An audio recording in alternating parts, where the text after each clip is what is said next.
Hello, welcome to What's in My Mouth, which is where I discuss what's in my mouth and why it's in my mouth. So here we are today, the day before New Year's Eve. Thank God 2020 is almost over. Many of us are going to be celebrating with bubbly, and I don't care if it's champagne or not champagne, but I'm going to take a little bit of time to talk about the difference.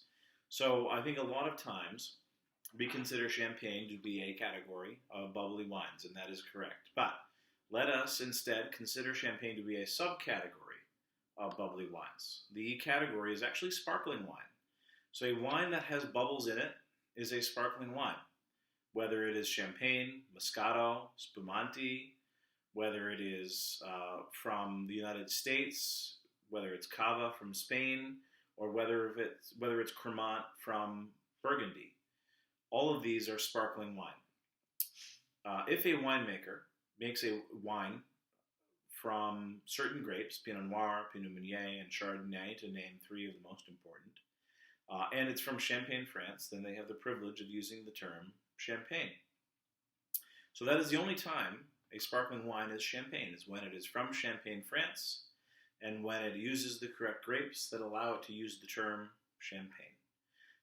Why is it special and why is it so expensive? So, for those of you who have looked at the wall of sparkling wines at a wine store, you'll notice that compared to your Prosecco, your Moscato, compared to domestic bubbly like Gruet, that bottle of Veuve Clicquot or Taittinger is a fair amount more expensive, right? So Taittinger maybe around 46, 47, 50, depending on where you're getting it.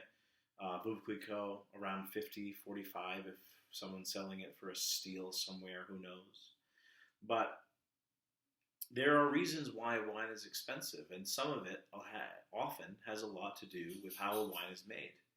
So champagne, from Champagne, France, the only champagne that's champagne, is very challenging to make, right? So first a winemaker has to make a still white wine very gently out of often these red grapes. Pinot Noir is red, Pinot Meunier is red, plus Chardonnay. In order to make a white wine out of red grapes, it has to be very gently and precisely pressed. They'll take that free run juice, that delicate clear juice, generally very, very clear juice, and they'll make a maybe somewhat boring wine out of it. That sounds crazy, right? Why would I tell you that this high-end product is made out of a boring wine? Well, the reason is because the winemaker, the chef de cave, is going to predict what that wine is going to taste like after it goes through aging in a cellar for 12 or 18 months on the lees. So now we're getting to the point where we start to discuss why champagne is special, and the reason is time and aging on the lees. So once that white wine is made, it's put into a bottle with a little bit of sugar and additional yeast. So let's say right here.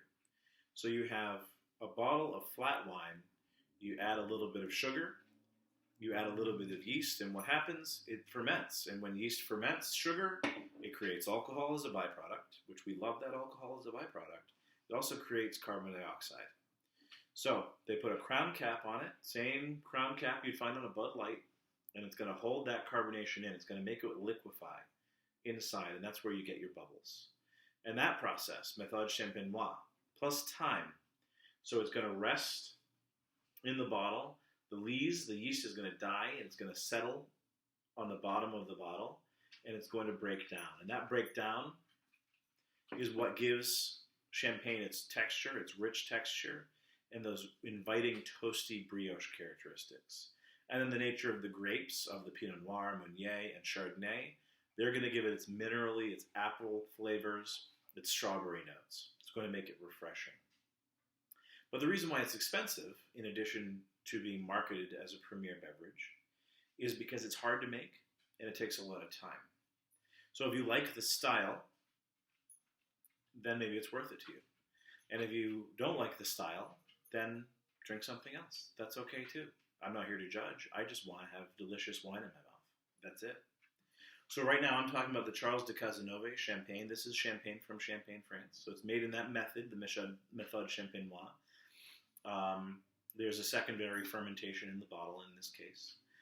Beautiful bubbles, very delicate. inviting appley, toasty aromas, delicate like brioche, hints of strawberry from the Pinot Noir involved.